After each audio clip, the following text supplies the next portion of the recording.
जय हिंद साथियों, भारत की तरक्की देखकर पाकिस्तान की पब्लिक के होश उड़ गए। पाकिस्तान की पब्लिक का कहना यह है कि भारत दुनिया का बाप है। भारत जितनी तेजी से तरक्की कर रहा है बहुत जल्द सुपर पावर बन जाएगा, लेकिन पाकिस्तान भीख मांग रहा है। पाकिस्तान IMF का गुलाम है। पाकिस्तान का बच्चा बच्चा कर्जदार है। आज की इनकी बातें आप सुनोगे तो हंसते हंसते लोटपोट हो जाओगे। वीडियो आखिर तक जरूर देखेगा, पूरा मजा आने वाला है। और यदि चैनल में पहली बार आए तो चैनल को सब्सक्राइब करना ना भूले। तो चलिए शुरू करते हैं आज की वीडियो। इंडिया के प्राइम मिनिस्टर नरेंद्र मोदी ने जवाब दिया है कि अगर पाकिस्तान ने चूड़ियां नहीं पहनी तो हम पाकिस्तान को यानी इंडिया पाकिस्तान को चूड़ियां पहना देगा। पाकिस्तान के पास आटा नहीं है, गंदुम नहीं है, चीनी नहीं है, पेट्रोल नहीं है। अगर उनके पास चूड़ियां नहीं है तो उन्हें हम चूड़ियां भी भिजवा देंगे। बाप है हम लोग तेरे, समझा। मैं मोदी साहब को ये छोटी सी बात बताना चाहता हूँ। वो पुराने वक्त चले गए, आप नए नौजवान हैं माशाल्लाह। अच्छा। ये ना बात सुनने वाले, ये ना बात टलने वाली। आप मोदी को करना जो कर ले, समझाओ इसे। औकात में रहो। इस कौम में पठान रहते इस पाकिस्तान में। तेरे नाम का कुत्ता पालो साले। और कश्मीरी हम इनके साथ है, पहले भी इनके साथ है और अब भी इनके साथ है। इंशाल्लाह मोदी को हम चूड़ियां पहनाएंगे। तेरी मेरे को तो ऐसा धक धक हो रहा है। कश्मीर किसका होना चाहिए? ये कश्मीर मुसलमानों का हिस्सा है। ये मुसलमानों के लदा हुआ है। ये अब मुसलमानों के साथ रहना चाहते हैं। ये कश्मीर हमारा है और हम लेके छोड़ेंगे इंशाल्लाह। कुछ भी कश्मीर हमारा है तो हमने आज तक कश्मीर के लिए किया क्या है ये भी बताएं। पाकिस्तान ने हमने बहुत कुर्बानी दी हुई है। क्या कुर्बानी? कुर्बान दिया, वहाँ जाके जंग लड़ी है, सब सारा काम किया हमने, उनसे सारों से लड़े हैं। चुप हो जा, सातवीं फेल, चुप हो जा। पाकिस्तान ये कहता है कि कश्मीर हमारा होना चाहिए, ऐसे ही है। तो पाकिस्तान ने कश्मीर के लिए किया क्या 75 साल में? ये तो देखो, ये कोशिश करते हैं ये लैदा हो जाए हमारा मुसलमान। लैदा होने की बात दूर है, जैसे कोई काम होता है ना, कोई उधर रेलवे बना दी। हाँ, उन्होंने क्या किया? ये उन्होंने कुछ नहीं किया, कुछ नहीं किया, कुछ नहीं किया, कुछ नहीं किया, कुछ नहीं किया। तेरा बाप यहाँ छोड़कर गया था कि तेरी माँ? हमारे मुल्क के जो हालात है ना, हमें चाहिए कि हम पाकिस्तान को दोबारा से इंडिया के साथ मिला लें, क्योंकि हमारे सियासतदान ये मुल्क चलाने में नाकामयाब हो चुके हैं। क्या कहना चाहेंगे आपको? सियासतदान है कौन है? असल नाम बताए ना उनका, जो सियासत कर रहे हैं। जो चंद लोग फ्रॉन बन के ऊपर बैठे हैं उनका नाम लें, मार देंगे और क्या करेंगे। उनका नाम क्यों नहीं लेते आप? उनका नाम लेना चाहिए। हंसने की क्या बात है यार, मरे तो पे मोबाइल बेच के ये चीजें लेके जा रहे हैं। आप मोबाइल बेच के ये सामान लेके जा रहे हैं? नाम ही को ले रहा। जो हमारा चौकीदार है वो ही हमें मार रहा। दहशतगर्द कौन है?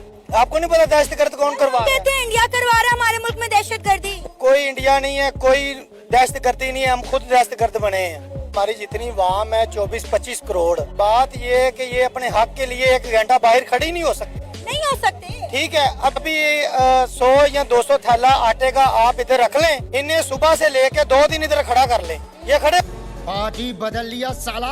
क्यों ऐसा होता है कि पाकिस्तान को जहाँ बेनिफिट मिल रहे होते हैं वहाँ पर ये ऊपर से Bilawal Bhutto foreign minister and diplomatic ways बनाने चाहिए, पॉलिसीज अच्छी करनी चाहिए, रिलेशन अच्छे करने की बजाय हर जगह से रोका रखा हुआ है कि नहीं जाना नहीं जाना नहीं जाना। हाँ जी बिल्कुल, ये ना पहले असल में कहते हैं कि मुल्क से पहले फायदा हो हमारा।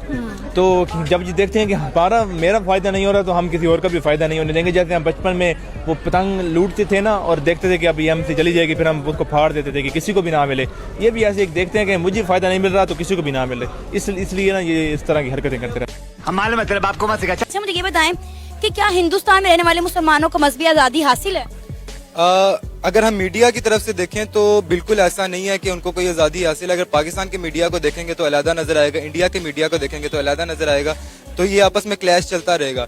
आपको क्या लगता है? मुझे ऐसा लगता है कि टू एन एक्सटेंट जो बीच में लोग हैं वो आपस में अंडरस्टैंड करते हैं, लेकिन जो गवर्नमेंट्स हैं वो आपस में लोगों को लड़ाना चाहते हैं। आपको पता है, आप जैसे सोच रखने वाले मुसलमानों को हिंदुस्तान के मुसलमानों ने बड़ा करारा जवाब दिया, वो बड़े गुस्से में है। मैं उनका जवाब आपको सुनाना चाहती हूँ। जो लोग ये अफवाह पाकिस्तान के फैला रहे पूरी दुनिया के अंदर कि भारत के मुसलमान ना नमाज पढ़ पाते हैं, ना त्योहार मना पाते हैं, ना सही से जी पाते हैं, उनसे आप क्या कहना चाहेंगे? अरे अफवाह फैलाने के लिए उनका तो काम ही है।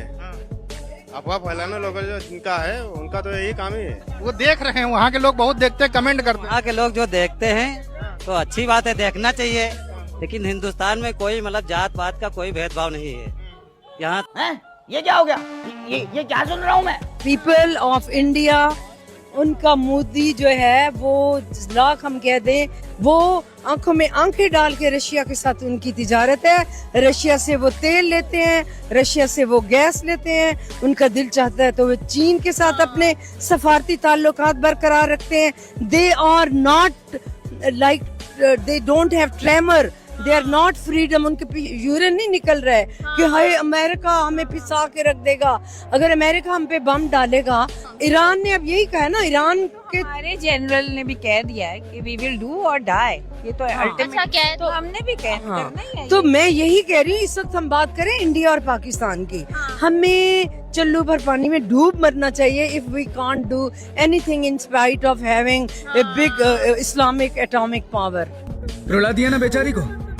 यहाँ से ज्यादा हिंदू मुसलमान वहाँ है, मुसलमान वहाँ है, लेकिन फिर भी स्टेबल इंडिया। बहुत स्टेबल है। एजुकेशन, रोजगार, माशियती ने वो क्या नाम है, माशियत के हिसाब से हर चीज के हिसाब से सहूलत है। आपको क्या, आपको एक सड़क पर रोड पर गाड़ी ग्रीन बस ला के दे दिया, ये आपकी सहूलत है। पब्लिक को इसका, ज्यादातर पब्लिक को इसका कोई फायदा नहीं है। आप इंडस्ट्री एरिया में कोई एक ट्रांसपोर्ट है मुझे दिखाएं। ये कहते हैं कि भाई हम रेड बस चला रहे, ग्रीन बस चला रहे, आप तो ये शाहराह पर चला रहे हैं। ये जिंदा है, इसी का देखो ये जिंदा है। क्या वजह है, क्यों पाकिस्तानियों को लोग बाहर आने नहीं दे रहे, फलने फूलने कमाने नहीं दे रहे? बोलो बोलो, टेल। ये लोग जलते हैं पाकिस्तानियों से। पाकिस्तान में टैलेंट है।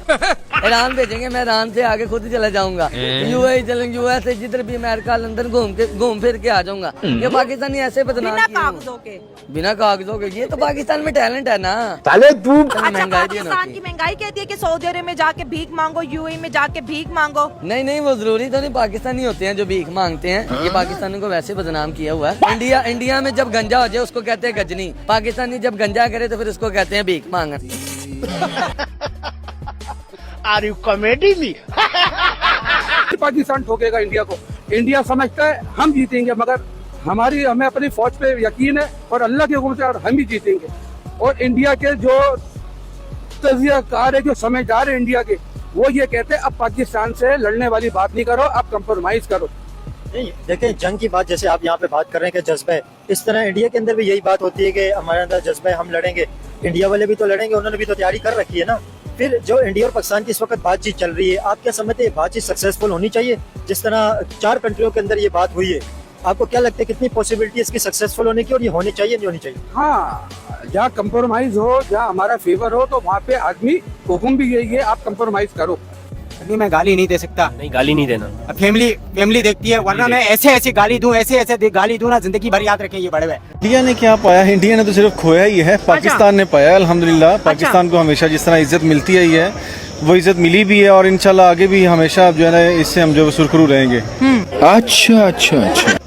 बाकी इंशाल्लाह ताला हमें उम्मीद है कि जब भी इंडिया जो है दोबारा वो टक्कर लेने की सोचेगा, उसको ये जो है वो सीन हमारे जो कामरान साहब ने डाला है, वो इंशाल्लाह हमेशा उसको याद रहेगा, और वो दोबारा कोई इस तरह के इक़दाम उठाने से पहले 1000 बार सोचेगा कि पाकिस्तानियों से टक्कर कैसे लेनी है। मतलब आप कह रही है कि इंडिया ने खोया है और पाकिस्तान ने पाया है।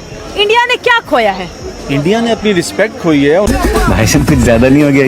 उनके जो राफेल तैयारे हमने वेस्ट किए हैं, राफेल तैयारे जैसे फ्रांस ने उनको कहा है कि आपने तो हमारा वो बेड़ा गर्क कर दिया राफेल तैयारे का। जिस तरह उसको चलाना चाहिए, जिस तरह उसको उड़ाना चाहिए। सच में फ्रांस ने क्या? क्योंकि मेरी नॉलेज में नहीं। अबे टुच्चे भिखारी बताना, क्या गुंडा बनेगा रे तू? अच्छा, आज तक कभी इंडिया से कोई मुसलमान यहाँ पर आया कि मेरे पे इंडिया पे जुल्म हो रहा है और पाकिस्तान में मुझे पनाह दी?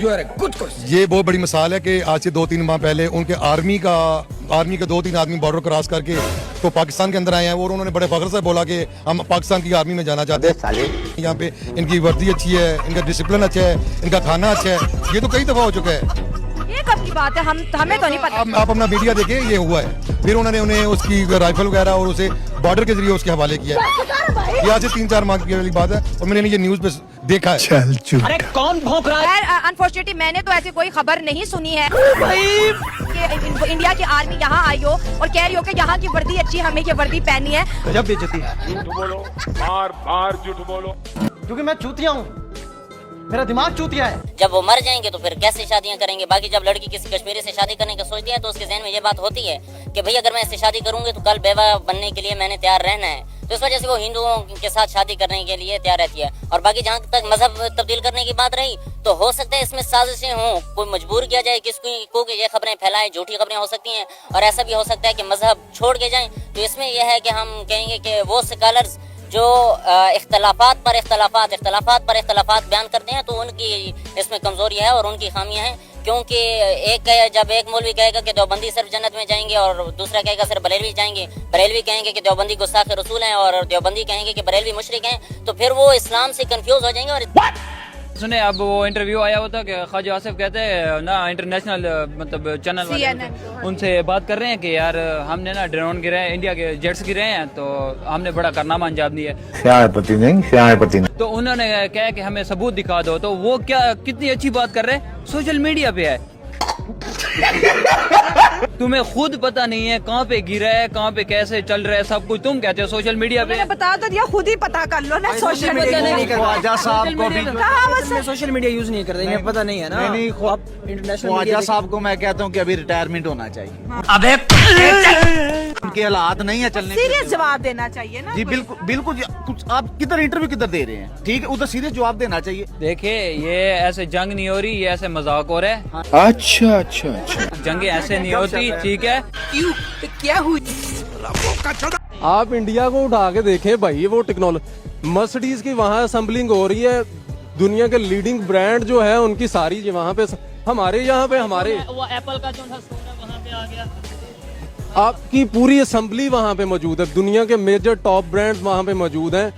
हमारे यहाँ पे एक ही नारा बिक रहा है भाई, इंडिया हमारा, इंडिया हमें मार देगा, हम इंडिया हमारे। और भाई आपको जिन ग्राउंड्स पे उसने तबाह करना था वो कर दिया है, उसको कोई नहीं, वो हमने खुद ही किया है। क्योंकि हम एक नारे पे रहे, वो आगे IIT पे काम करते रहे, वो डेवलपमेंट पे काम करते रहे, वो मेडिकल की फील्ड में काम। बस हवा निकल गई। हर बात में इंडिया कहाँ से आ जाता है? इंडिया तो अब्बू है ना सबका, अमेरिका और इंडिया ही तो चला रहा है सब कुछ, और क्या है। ये अंकल बता सकते हैं आपको पाकिस्तान ने क्या फायदा दिया है? मुझे कोई फायदा नहीं दिया, मैंने पाकिस्तान को फायदा दिया। तो फिर इसको आप क्या समझते हैं कि नौजवानों को पाकिस्तान छोड़ देना चाहिए, नौजवानों को यहाँ पे रह के इन्वेस्ट करना चाहिए पाकिस्तान में? नौजवान छोड़ के कहाँ जाएंगे? आप तो दहशतगर्द गिने जाते हैं, आप कहाँ जाएंगे? आप देखो, ये बहुत बड़ा सवाल है, ये सही बात है। मुझे ये बताएं भाई, हमारा जो भी पॉलिटिशियन आता है वो कश्मीर की बात आगे करता है, यहाँ से हर बंदा जो है मुल्क छोड़ के जा रहा है और कश्मीर को हम यहाँ पे लाने पे तुले हुए हैं। यही तो बात है। और कश्मीर अपना कश्मीर अपना था, अपना है नहीं अब। मेन सवाल, मेरा मेन मकसद ये है कि यार आपका इतना कमजोर अकीदा है कि भाई आप किसी के साथ बैठ के खाएंगे तो आप दायरे इस्लाम से बात। कौन कह रहा है? मैं वही कह रहा हूँ, नहीं जो अगर ये भाई कह रहे हैं खाएं, कोई मत खाएं, घर का नहीं खाना यार, वो पेशाब पीते हैं, वो पेशाब से धोते हो फिर। अच्छा देखिए बात ना बड़ी सख्त की तरफ जा रही है, आप दूसरी साइड में लेके जा रहे हैं। मैं आपको बताना चाहता हूँ, देखिए 1947 से पहले ये हिंदू, मुसलमान, सिख, क्रिश्चियन ये सब इकट्ठे रहते थे। अब आप मुझे ये बताइए, दुबई में आप रहते हैं, आप रोजा रखते हैं, आप समटाइम इफ्तार पार्टी देते हैं, उसमें आपके हिंदू दोस्त भी आते होंगे, क्रिश्चियंस भी आते होंगे, सब मिलके खाते हैं। हमारा मेन मकसद है पीस और अमन का, ठीक है। कि हमारी नफरतें नहीं होनी चाहिए, हमारी दोस्ती नफरत होनी चाहिए, मोहब्बत होनी चाहिए। मुझे ये बताए, नफरत होनी चाहिए, मोहब्बत होनी चाहिए, नफरत होनी चाहिए, मोहब्बत होनी चाहिए, नफरत होनी चाहिए, मोहब्बत का पैगाम होना चाहिए। ये चीज है। आपका जो मजहब है आप अपने मजहब को खूब प्रैक्टिस करें, मेरा जो मजहब है मैं खूब प्रैक्टिस करूँ। आप कुछ भी बोलो, ये नहीं सुनने वाला। पेट्रोल की कीमत में कमी कर दी गई है। 24 घंटे पहले वो 137 रुपए बढ़ाते हैं और 80 रुपए फिर कम कर देते हैं। ये कैसा खेल खेला जा रहा है, आवाम से जानते हैं कि उनकी क्या राय है। 137 रुपए बढ़ा के 57 रुपए तेल कम करके जी 80 रुपए का हमने रिलीफ दे दिया, तो क्या रिलीफ दिया? 57 रुपए बढ़ा दिया ना, रिलीफ तो नहीं दिया ना उन्होंने। हमारे लिए क्या है, जो मारना है गरीब को तो वैसे कुछ चीज दे के तो मार दें, यही कह सकते हैं। अब हम क्या करें? ऐसे ही चलता रहा तो क्या गरीब तबका बाकी रहेगा? गरीब तबका खत्म हो गया है। बर्बादी समझते हैं ना, ये तो गैस हो ना 150 हो 200 हो, चलो समझ में आता है, 500 से ऊपर गैस है, सवारी पैसे नहीं देती तो घर का किराया कैसे देंगे, बिल कैसे देंगे? अगर ऐसे चलता रहा तो अगले 1-2 साल में पाकिस्तान को फिर कहाँ देखते हैं? बस वैसे तो पाकिस्तान का दिवालिया निकल चुका है, आप तो बेहतर जानते हैं। बस ये तो मुल्क समझ ले डिफॉल्ट हो गया है, ये तो अल्लाह के हुक्म से चल रहा है, वरना तो ये तो बेड़ा गर्क हो चुका है, बिल्कुल ही हो चुका है। ये सब क्या देखना पड़ रहा है? अच्छा है मैं अंधा हूँ। मुझे बताएं कि आपको नहीं लगता कि अगर इंडिया के साथ पाकिस्तान के ताल्लुकात बेहतर हो जाएं तो हमारे मुल्क के हालात बेहतर हो सकते हैं? क्योंकि इस वक्त दुनिया के तमाम ममालिक जो हैं वो इंडिया के साथ अंगेज हैं, तजारत कर रहे हैं। अगर कोई वो मुल्क नहीं कर रहा तो वो सिर्फ पाकिस्तान है, वो सिर्फ हम है। बिलावल भुट्टो जो है वो उसने 20G चला था, वो उसमें जब सारे ममालिक को उसने बोल दिया था कि भैया आपने नहीं जाना, तो इंशाल्लाह अल्लाह के हुक्म से सारे हमारे साथ थे, कोई भी हमारे से पीछे नहीं हटा। और इंशाल्लाह हम हिंदुओं से क्यों हाथ मिलाएंगे, हम खुद ही बहुत बड़े शेर हैं। कोई चूतिया मत बनाओ लोगों को। जो है हमारे मुल्क का जो बेड़ा गर्क कर रहा है वो IMF है। ठीक है, तो हम ना जाएं IMF है सर, हम मजीद कर्जे ले जा रहे हैं। तो सर हम ना जाएं IMF को, हमें कोई बुलाता तो नहीं, हम तो खुद उनके गुलाम हैं, हम उनके गुलाम बन चुके हुए हैं। ठीक है, वो हमें बुलवाता है और अपनी बातें मनवाता है। आज से कुछ टाइम पहले 90s के टाइम में इंडिया भी IMF के पास गया था, उन्होंने भी वहाँ से कर्जा लिया था, लेकिन 93 में उन्होंने ये खत्म कर दिया। हमारे आने वाले यानी कि दौर में जो बच्चा पैदा हो रहा है तकरीबन 35,000 रुपए का मकरूज है। दुनिया में आने से पहले 1,35,000 हो सकता है, 35,000 1,35,000 रुपए का मकरूज है सर। ठीक है, आने वाला वक्त बहुत ज्यादा साहत है। ठीक कहा है, आज हम बात कर रहे हैं दुनिया के सबसे बड़े एग्रीमेंट, जी बिल्कुल दुनिया के बड़ी एग्रीमेंट। इंडियन गवर्नमेंट ने ये टेंडर जो है फ्रांस को दे दिया है कि वो 114 राफेल फ्रांस की कंपनी से खरीदेंगी। इस टेंडर की अगर बात करें तो पार्टिसिपेंट अमेरिका भी था, रशिया भी था, और अमेरिका ने ऑफर किया था F-21 जो कि इंडिया कभी भी नहीं कबूल करेगा। रशिया भी था क्योंकि रशिया ऑलरेडी इस कंपटीशन से काफी दूर निकल चुका है। तो लास्ट ऑप्शन बचती है फ्रांस से 114 राफेल इंडियन एयरफोर्स खरीदने जा रहे हैं। ये एक बहुत बड़ा फैसला है। सबसे पहली बात ये करेंगे, इतना बड़ा बजट इंडियन एयरफोर्स को जा रहा है राफेल की मद में, क्योंकि एक राफेल की कीमत $2 बिलियन के करीब बताई जाती है, और 114 घुमा ना सर आपका। अगली बात मैं आपको ये बताने वाली हूँ कि ये एक बहुत बड़ा टास्क है फ्रांस के लिए भी कि 114 त्यारे वो कब तक डिलीवर करेगा। लेकिन इंडियन एयरफोर्स इतनी बड़ी तादाद में राफेल क्यों खरीद रही है? इंडिया जब इस तरह बाहर से असला वगैरह ले रहा है, अपने डिफेंस के लिए जहाज वगैरह ले रहा है, तो ये दुनिया के लिए खतरा है। खतरा है, खतरा है, और पाकिस्तान के लिए भी खतरा है। ये क्या हो गया? ये क्या सुन रहा हूँ मैं? साथियों, उम्मीद करते हैं हमारी आज की वीडियो में आपको हर बार की तरह जरूर पसंद आई होगी, और हर बार की तरह हमारी आज की वीडियो में आपको सबसे फनी या सबसे इंटरेस्टिंग क्लिप्स कौन सी लगी कृपया कमेंट करके उसके बारे में जरूर बताइएगा। और दोस्तों, अगर आप चाहते हैं कि हम आपके लिए किसी नए टॉपिक का वीडियो लेकर आए तो आप जल्दी से आप उस टॉपिक का नाम भी हमें कमेंट करके बता सकते हैं। तो आज की वीडियो देखने के लिए धन्यवाद। कल फिर मिलते हैं एक नई वीडियो के साथ। जय हिंद, जय भारत, वंदे मातरम।